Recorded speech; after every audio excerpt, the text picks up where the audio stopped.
Welcome to this explainer. Today we're diving straight into how you can help your students transform their IELTS Speaking Part 1 introductions.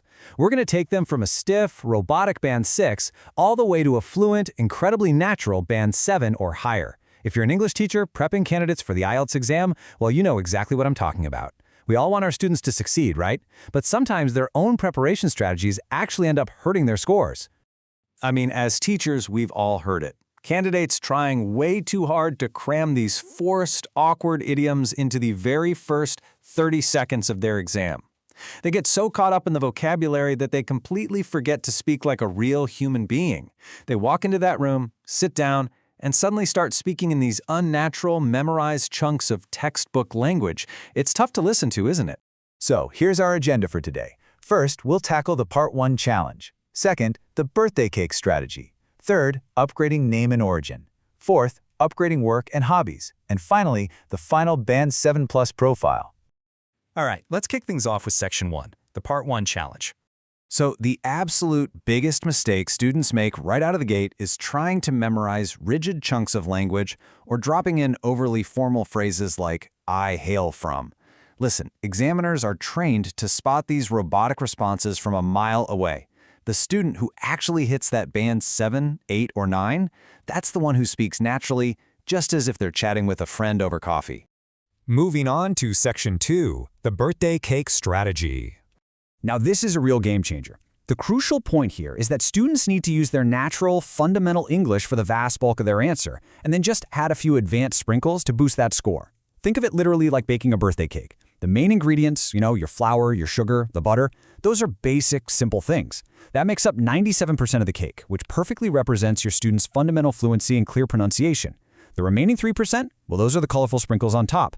Those are your high-level C1 or C2 words. Because let's be honest, you absolutely cannot bake a cake entirely out of sprinkles.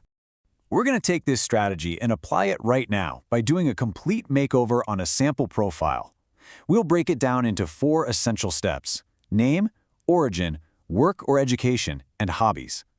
This framework is fantastic for your classroom because it gives your students a really actionable template, but without forcing them to memorize stiff, rigid scripts. Which brings us to Section 3, upgrading name and origin. Let's look at our sample student, Tom. Instead of just stating his name in this flat, robotic tone like, my name is Nguyen Thanh Ton, Tom adds a brilliant native-like sprinkle here by simply tacking on, but I usually go by Tom. The whole sentence just immediately flows better. It instantly feels like a genuine human interaction. It's amazing how simply using the phrase, I go by, instantly elevates a standard, run-of-the-mill greeting to a C1 level expression.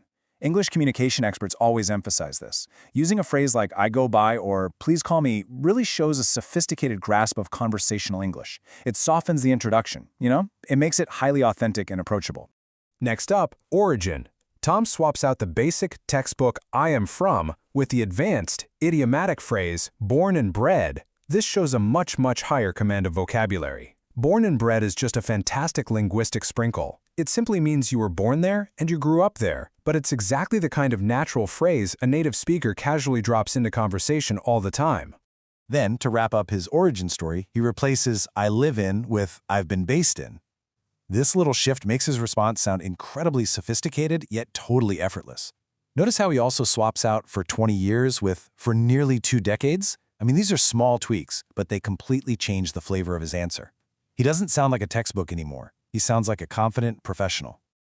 Let's dive into Section 4, upgrading work and hobbies. For education, instead of leaning on a simple past tense verb, Tom uses much more precise academic vocabulary by specifying that he has 2 degrees. This lines up perfectly with what communication professionals note about introducing yourself in semi-formal settings. Using specific phrases like, I have a degree in, just sounds far more authoritative and, again, way more natural. And for his work, look at how expanding a short, blunt sentence into a detailed description of his experience adds so much incredible depth. Saying I teach IELTS is, well, it's a bit too basic, but by saying I have a few years of experience preparing students for the IELTS exam, Tom gets to showcase complex grammar and higher-level vocabulary. And he does all of this while still maintaining that smooth, conversational 97% cake base we talked about earlier. Finally, let's look at hobbies. Tom completely transforms the standard "I like" into a highly native-sounding idiom, "I'm a bit of a language geek." This is a massive upgrade. "I like learning languages" is literally something you learn on day one in a beginner class. But saying, "I'm a bit of a language geek," that's advanced, it's playful, and it's highly engaging. A bit of is the absolute perfect sprinkle. It softens the statement and makes the candidate sound modest and conversational, exactly like a native speaker.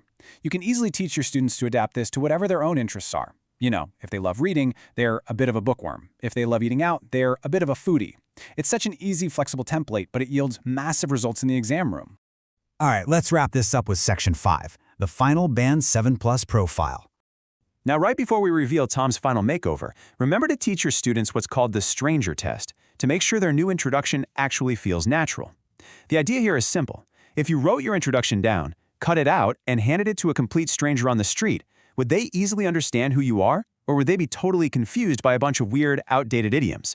The goal, for sure, is always absolute clarity. So let's hear it. Listen to how smoothly this first half flows, seamlessly connecting his given name to his nickname and his hometown to his current city. Ready? My name's Gwen Tong Tuan, but I usually go by Tom. I was born and bred in Binh Dinh province, but I've been based in Ho Chi Minh City for nearly 2 decades. Wow. It is confident, it is crystal clear, and those C1 sprinkles just really pop.